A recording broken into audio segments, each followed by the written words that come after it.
Hi. This week we touched upon the very controversial subject of forgiveness. And for many of us, it definitely pushes some buttons. Maybe your trust has been shattered and you find it hard to really believe in yourself, in others, or even in your future. And as a result, you may feel victimized and feel that you've lost the capacity to live life on your own terms. And to be honest, I used to absolutely cringe at the idea of forgiveness, seeing it as meek and passive and as turning the other cheek. And I assumed that forgiveness meant letting another off the hook, scot-free, and going about their merry way while I was still suffering the repercussions of their unfair actions. Well, one thing I want to make clear right now is that forgiveness definitely does not mean condoning bad behavior or giving your power away.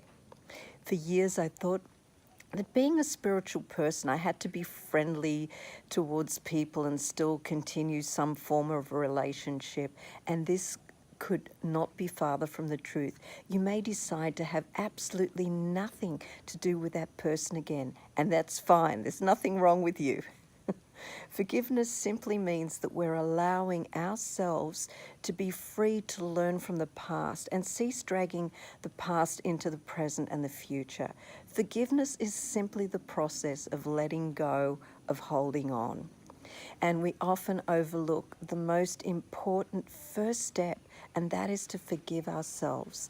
We often hang on to blaming and beating ourselves up for believing and trusting, and then finding ourselves let down, betrayed, or our trust abused in some way. And when you don't forgive yourself, it deepens shame and guilt, and it becomes a breeding ground for pathological self-blame and depression. When you don't forgive others, it becomes a breeding ground for suspicion, resentment, and anger. And often people tend to isolate themselves to feel safe. Now, I've created a free 5-day video series to initiate the inner work to reclaim your passion and your power. And on day 3, we focus on forgiveness. So I encourage you to jump in and get started, and feel free to reach out for any extra support with this. I'm going to leave a link for you below the video. So see you soon for the next hot topic.